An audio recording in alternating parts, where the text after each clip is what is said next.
After the huge unprecedented success of my $20 grocery week video, I decided to kind of do it again. So this is my $23-ish week where all of the ingredients that I ate were self-contained in one isolated shopping trip at Winco.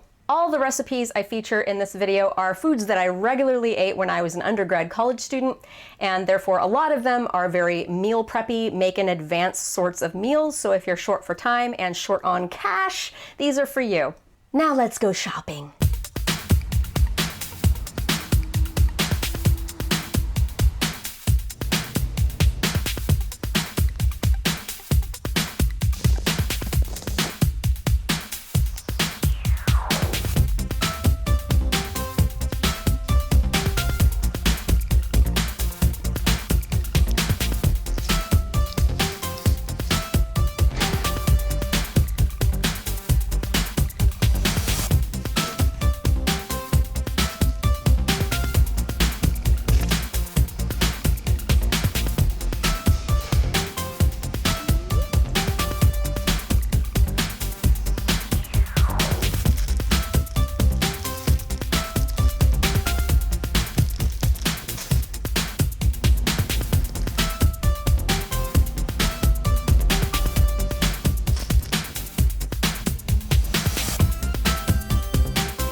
Behold my bountiful harvest.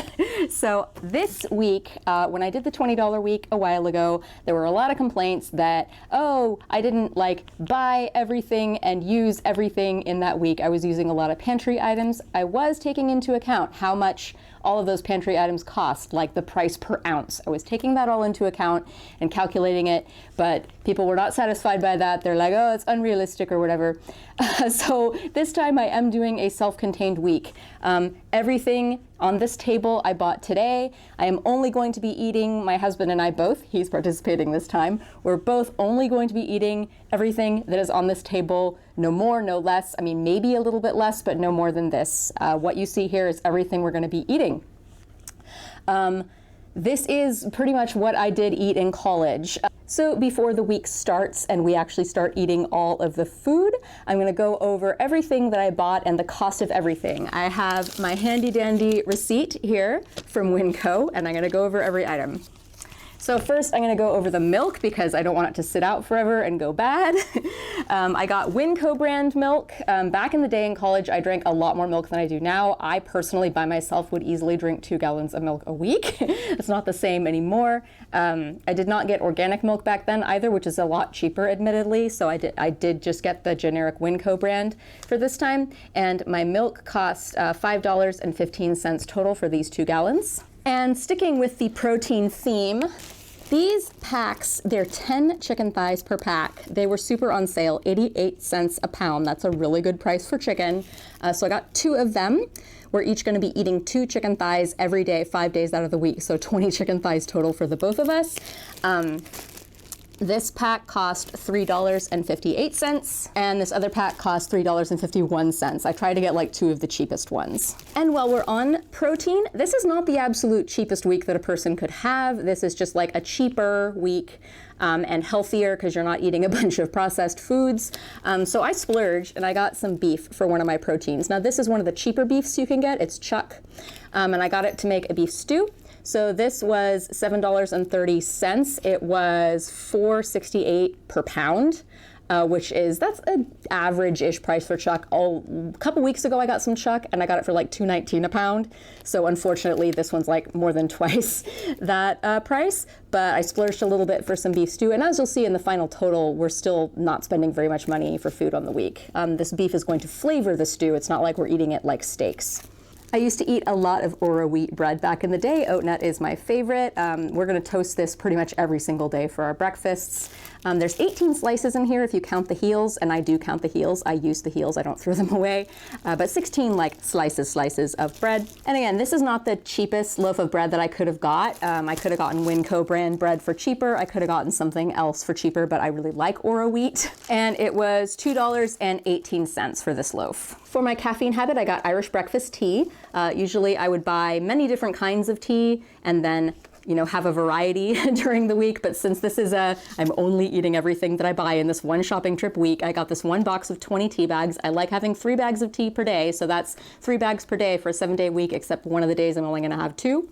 And this was a splurge. This was pretty expensive, but I splurge on tea because I like tea. This was $3.15. And I totally could have gotten much cheaper tea than this, but I did not because I wanted good tea. For my husband's drinking component, he is a sugar water addict. He likes soda and fruit juice, so I got him 3 frozen fruit juices. It tends to be cheaper when you buy fruit juice from concentrate instead of in the bottle. And I got Winco brand because that's gonna be cheaper than name brand stuff. And I got some of the cheaper of the juices that I kind of know that he still likes. I got 2 cranberry cocktails and an apple juice. So the cranberries together were $1.88 and the apple was 99 cents. Spaghetti with sauce was a huge staple of my life when I was younger and poorer, and I still eat it a lot because it's delicious and I love it. I never buy the jarred sauce. I think it's disgusting. It has a lot of sugar and other additives that I don't like. Plus, I just don't like the taste of it. I like homemade sauce. So I got 2 giant cans of Winco brand tomatoes. These were a little over $1 a piece. Sometimes I can get them for even less than that, but they were a little more expensive this week, unfortunately. So these were $1.10 each, so $2.20 combined. You might think, oh, I could get a jar of tomato sauce for much cheaper than that. But each one of these cans is 28 ounces. That's almost 4 cups. So there's like 7 cups total of tomato sauce base here. I'm gonna make basically 10 servings of spaghetti with sauce because my husband and I are each eating it 5 times for the week, so 10 times total. So a little over $2 for the tomato part of the tomato sauce. For my purchased fat for the week, this brand of Darigold butter, which I actually like, was on sale. It was slightly more expensive than Winco brand. It was like 10 cents more expensive, but I got it anyway, local pride. I chose butter as my fat because it's easier to just buy a small amount of it and use it all, and it's delicious. I liked it on the toast. I was planning the meals. I was thinking, okay, I could have it on toast and I could have it on some rice. I ate a lot of butter back in the day and I still do. Butter's delicious. So Darigold butter. This is 1 pound. According to my plans, we should get through most of this. Probably have a half a stick left over at the end of the week. And this was $2.98. I also got Winco brand peas. I wanted about 4 to 5 cups, and these 2 together are 4 cups. So I got 2 Winco brand peas. I like getting them in a bigger bag if possible because it's cheaper, but these were the biggest bags that they had. And together this was $2.28. I love having green peas in the freezer perpetually because it's a really easy way to throw some nutritious stuff into your diet on short notice. This is the giant old bag of spaghetti that's going to go with our spaghetti with sauce for the week. I'm going to talk about this a little later or at a different part of the video, but the way I calculated how much food we would need for the entire week is I calculated everything by calories. I'm on an 1,800 calorie diet. My husband is sickly and tends to only eat about 1,800 calories a day himself. So I did 1,800 calories a day for both of us. So from that, I worked out that I would need 5,000 calories of spaghetti. This bag is just a little over 5,000 calories of spaghetti, so it worked out perfectly. And it was $2.42. For another starch component, I bought rice. I got this in the bulk section. So there's bins in Winco where you can scoop out as much or as little of any dry good as you want. I got exactly 4 cups of rice because that's exactly as much as I would need for just this 1 week. You can do that at Winco. That's why I love Winco. So this bag of 4 cups of rice was $1.08. And while we're talking about bulk goods, I'll just go over the rest of the bulk goods that I bought. I only needed 3 tablespoons of flour for my beef stew, so I got 3 tablespoons of flour. And it cost 2 cents. So I didn't have to buy a giant old bag of it and only use a little bit of it. I can just buy 2 cents worth. I also got some salt. Now salt is one of those things, it doesn't go bad. You can just keep a bunch of it in your pantry and use it little by little, and it's cheap anyway. But to prove a point, I got some at the bulk section. And this little bit of salt cost 5 cents. I also got some sugar. I'm going to be making rice pudding later in the week, and I'm going to be using a little tiny bit of sugar in my tea throughout the week. So I got about 1/3 of a cup of sugar. and it cost 11 cents. I also got these golden raisins for my rice pudding. Got about 1/3 of a cup of them, and it cost 44 cents. Dried fruit's pretty expensive, but it's pretty caloric and rather nutritious and delicious, concentrated flavors, so I think it's worth it.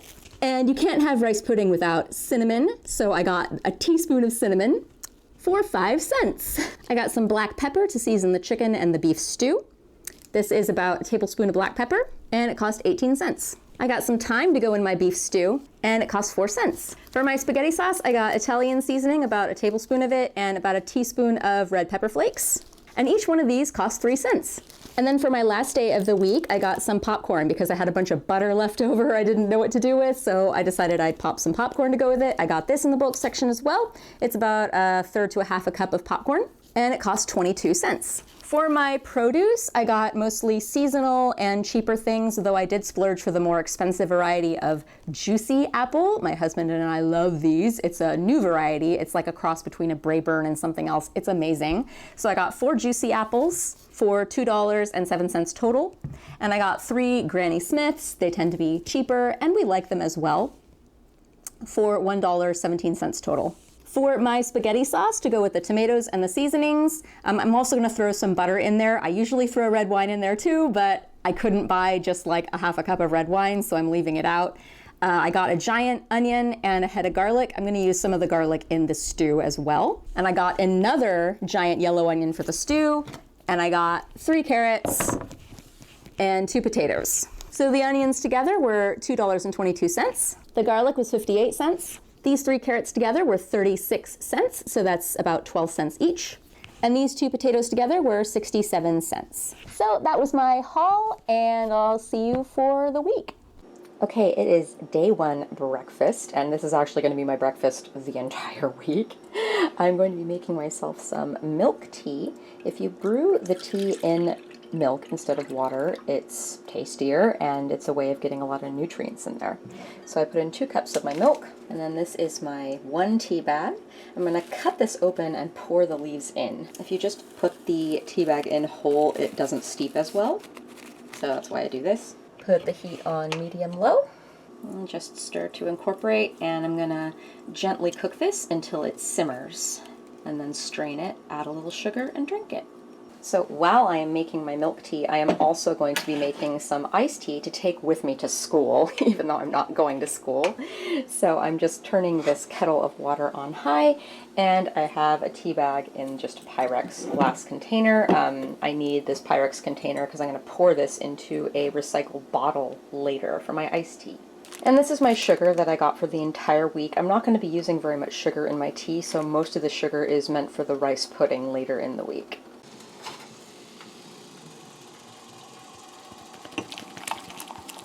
And I'm going to let that cool to room temperature. So it's about 15 minutes later, and it's gently simmering.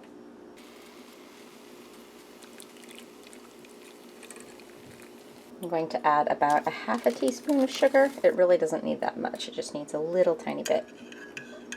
And I'm going to be supplementing my breakfast with a piece of toast with 1/2 tablespoon of butter. So I'm saving the end pieces for later because I might not even eat them during the week. My toast. This time of year when it's cold, I would ordinarily make what is called better butter, which is a mixture of vegetable oil and butter because it spreads so much easier than butter, as you can see. But for the sake of this experiment, I'm using pure butter. Anyway, it'll melt in about 30 more seconds.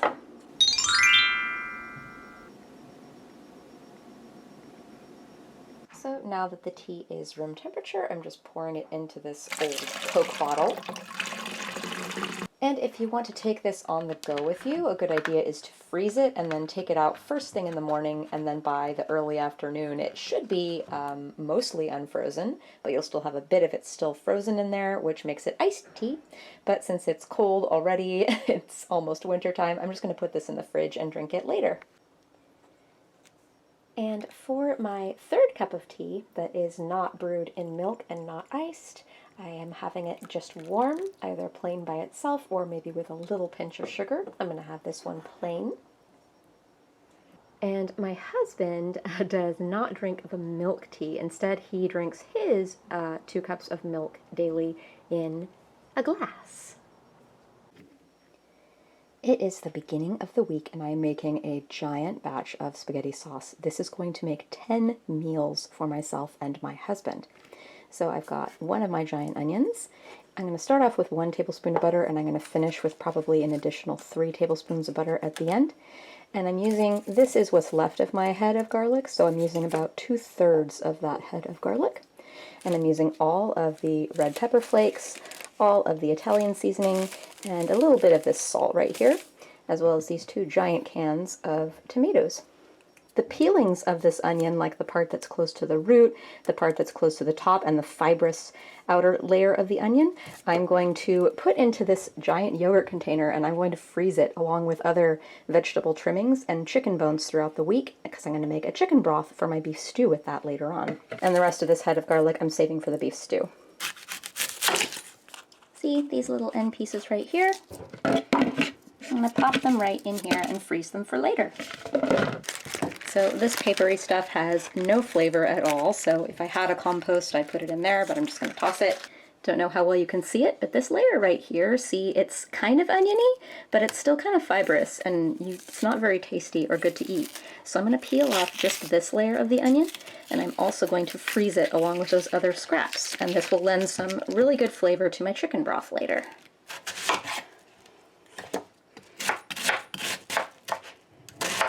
So I just have the butter, a tablespoon of butter in the pan, along with the chopped onion. You don't have to chop it like carefully or anything, because I'm going to puree the sauce later. And we're going to sweat this until it becomes translucent. So it's about 5 minutes later, and as you can see, the onions have softened and they're a little bit translucent. You can see through them a little bit, but there's very limited to no browning, which is what we want. I'm going to add the garlic at this point and saute briefly for a minute or 2 until the garlic is fragrant. You don't want it to burn or brown. Okay, about a minute has passed, and I'm going to add my tablespoon of Italian seasoning. It cost me 3 cents, and if I had bought this in a bottle, it would have been so much more expensive. And my teaspoon of red pepper flakes for also 3 cents. So pepper flakes are 3 times as expensive per ounce as Italian seasoning. And now it is time to add both cans of tomatoes.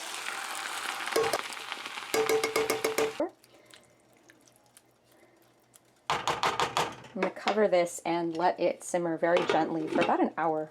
So this is 10 servings of spaghetti, and I'm going to divide it preemptively into 5 while I can still see the total, so I can like very evenly divide everything by 5 so that I'm cooking just the right amount of spaghetti every day. Now, if you're doing this all meal prep, of course you could just cook all the spaghetti and mix it with all of the sauce and portion it out throughout the week, but I like freshly cooked pasta. I don't like it when it's been sitting around forever in sauce and getting soggy. So I'm going to preemptively divide this and cook it fresh every single time we eat it. Now this is where a kitchen scale would come in really handy, but I just have to kind of eyeball it, hold it in my fist and see how it feels, and then compare the other bundles and see if it's about the same amount. So each of these bundles tied with a rubber band represents 2 servings of spaghetti. This is the one that I'm about to cook right now, which is why I haven't bundled it. I'm just going to put a little bit of this salt that I got from Winco in there. And if you're looking to cut down on waste, or if you're zero waste, you can just save these plastic bags and reuse them the next time you buy spices in bulk. I'm just going to puree this so it's more sauce-like and less chunky. And as you can see on the blender, there's about 8 cups of sauce total, so that will help me portion it out into 10 equal portions as well.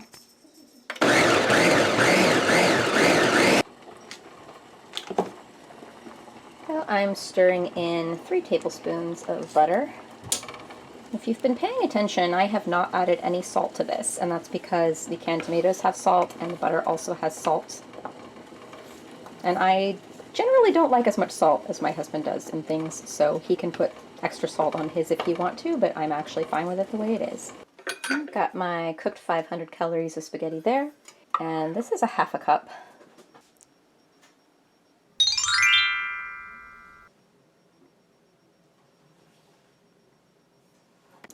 So for the first 5 days of dinners, my husband and I are each going to have 2 chicken thighs baked and 1/3 of a cup of raw rice each. So the way that math works out is 2/3 times 5, which equals 10/3, which means 3 1/3 cups. So that means I'm going to have 2/3 of a cup of leftover rice. That's going to be cooked leftover, which I'm going to later turn into rice pudding. That's one cool thing you can do with leftover rice. So I have exactly 4 cups of rice here. And I'm going to season my chicken with just salt and pepper because that's cheap. I'm also going to put a little bit of this salt in the rice. So if you wanted to meal prep like all of your chicken and such for the week, you could like roast all 20 chicken thighs. But chicken thighs taste so much better when they're freshly roasted, and since we work at home, we have the luxury of doing that.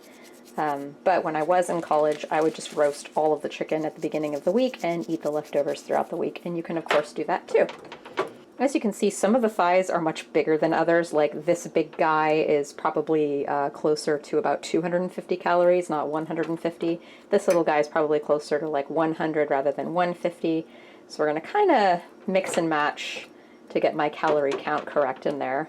Most of these thighs are running on the big side.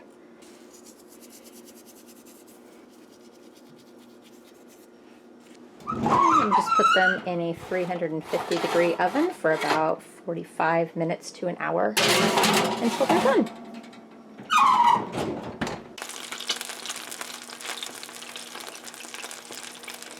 So that fat, those drippings, are really nice for sautéing vegetables or potatoes or other starches in. Save that, don't throw it away.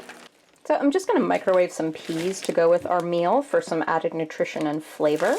And handily enough, there are 5 servings per container, and I've got 2 containers, and I need 10 servings total, so this is perfect. So 2/3 of a cup is a serving, so I need 4/3 of a cup for both of us. And a third. I took a saucer out of the cupboard, and now all the cats think that it's time for dinner because I take saucers out of the cupboard around this time of day to give them their dinner, but it's not time yet. We still have an hour, babies. Okay? You too, Miney. Anyway, the saucer I pulled out, I put on top these, and I microwave this for about 3 to 5 minutes. So my husband and I each get 1/3 of the pot of rice with a tablespoon of butter, half of the peas that I microwaved, and we each get 2 chicken thighs, a large one and a small one, to balance each other out. And as I set it up on the table for an establishing shot and a thumbnail, Hermione is very interested.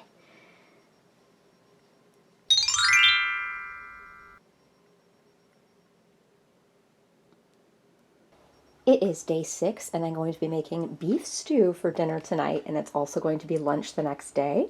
And so what I've done first is I've chopped the carrots and the onions that are going to go into the stew, and I have saved the peelings of the carrots and the tops of the carrots, as well as the inedible, root ends and fibrous parts of the onion.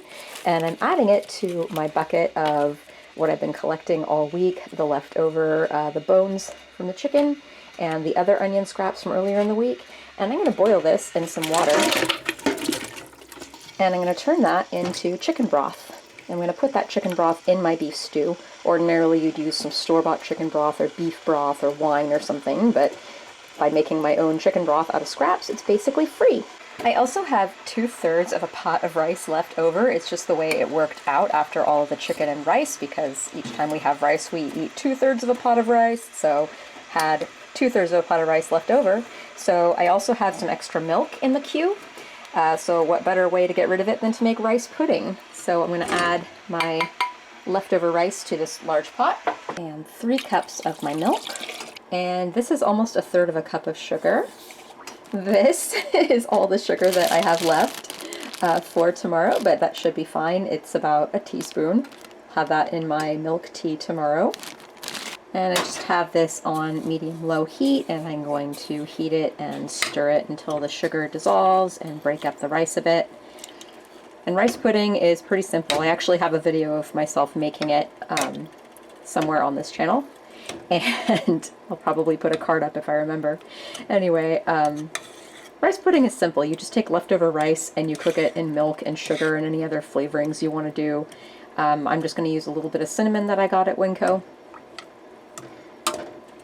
That's kind of the bare minimum of flavorings as far as rice pudding goes. And you just simmer it, you know, for about a half hour until it becomes pudding-like. And it's a really cheap and delicious way of using up extra milk and rice. Just gonna add my teaspoon of cinnamon that I got from the bulk section. Ooh, that smells so good. As well as a little pinch of salt. I'm almost out of salt, so I'm using it sparingly.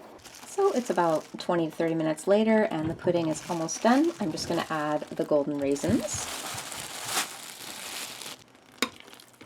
Just need to hydrate the raisins and let them plump up a little bit. You may notice that the pot I'm using is different from the pot that I started out in. I walked away a little too long and the bottom of the rice pudding got a little scorched, so I quickly scraped the non-scorched stuff off of it and put it in a new pot so the whole rice pudding wouldn't taste like smoke. I've done that before, it's not very pleasant. Anyway, this will be ready to eat in just a couple minutes.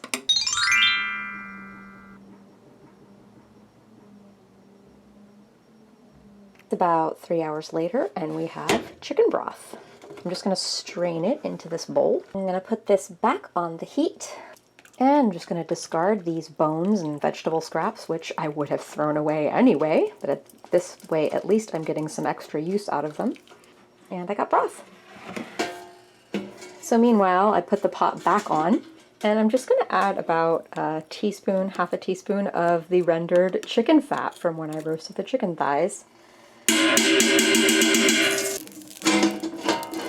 I have my beef cut up into small bite-sized pieces, and as you saw earlier, I've got the carrots and onions cut. I'm going to cut up the potatoes later so they won't oxidize.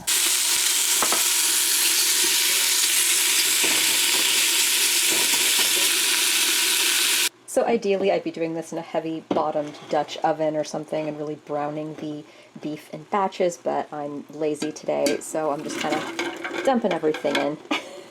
This is a perfectly acceptable way to make stew.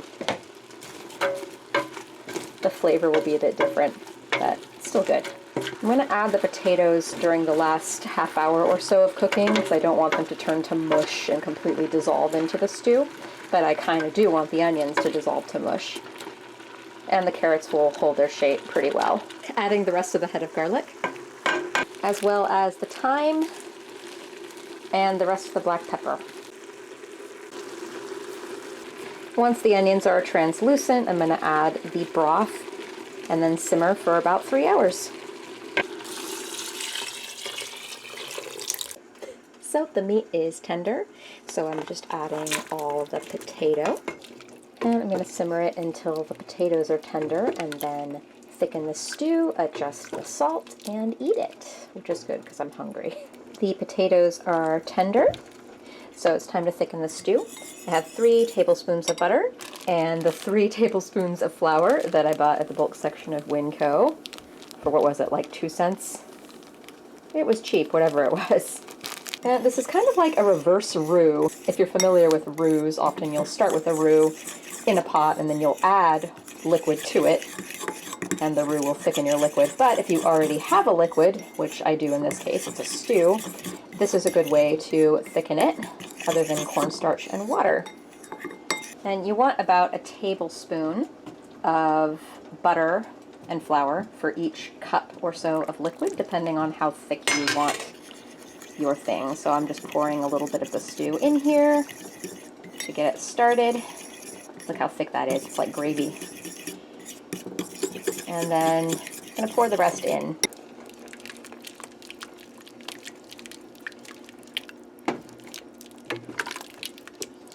And this is not only a nice way to thicken it and make it like from a soup into a stew, but it's also a great way to use up some of that extra butter that I knew I was going to have, which is why I got that little bit of flour, so that I could use it with the butter to thicken the stew. There you go. You just want to simmer it gently. You don't want the sauce to break. And to cook out that raw flour taste. And we'll have stew.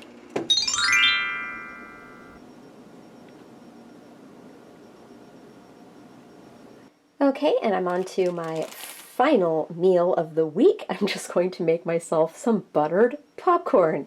And I'm going to drink 4 ounces of milk with it, because I only have a cup of milk left total. So Joshua's not ready for his popcorn yet, so I'm going to make just my popcorn, which is a 1/4 cup. Microwave that until they're popped. Got 1½ tablespoons of butter that I'm going to microwave for my popcorn.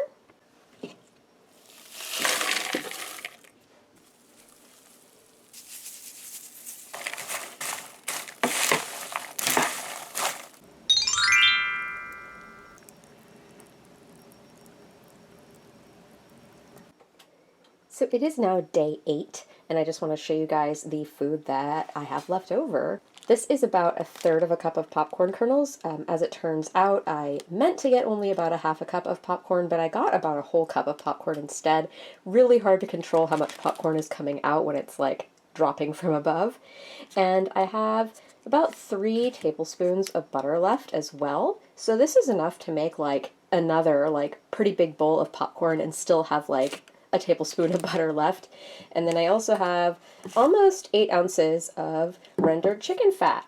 And I can use this in all kinds of recipes. I can use it for refried beans. I can use it to fry potatoes. It's schmaltz, technically, if you're familiar with Jewish cooking, so it can be used in a variety of ways. It's basically free fat.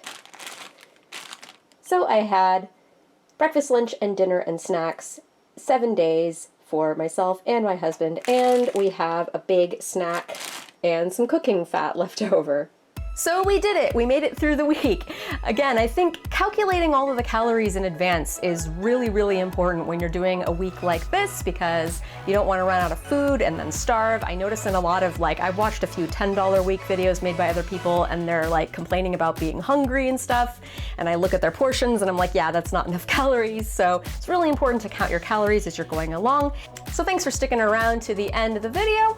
Moving forward, I will be doing more videos like this where I live off of a certain amount of money for a week, and I think I'm ready to try the $10 week challenge. But what I'm going to do is I think I'm going to make it a whole month instead, and I'm going to make it like a $40 month, because I feel like that's a lot more realistic and easier to do than just a week, especially if you're a purist and you want it to be all self-contained into one shopping trip, because if you do it over a longer period of time instead of a week, it allows you to buy bigger versions of stuff, which is inevitably cheaper. But the other reason that I want to do an entire month instead of just a week is I think that a lot of the reason why people find themselves needing to do a $10 week is because they spent way too much money at the beginning of the month on things they didn't necessarily need, and then by the time they're at the end of the month, they hardly have any money left in their account. Whereas if at the very beginning of the month you're proactive and you commit to only spending $40 throughout the whole month anyway, that means at the end of the month you're gonna have leftover money. So I'm in the preliminary research stages of this video. I want all of the foods in this video to be as healthy as they possibly can be. I want to make sure that there's enough calories in all of the food. And I also want to try to make it so that you don't have to cook 3 meals a day. I want there to be some convenience factor to it, some kind of meal prep factor to it, because if you're short on cash, chances are you're probably working really hard at a bunch of lower paying jobs and struggling to make ends meet, and the last thing you want to do is spend 3 hours a day cooking. So I'm trying to cover all of the bases and have a month-long menu that costs $40 that is easy enough to prepare and that will fill you up enough and be a little bit healthy too. So stick around, subscribe if you want to see that video sometime in the near future. Otherwise, see you next Friday.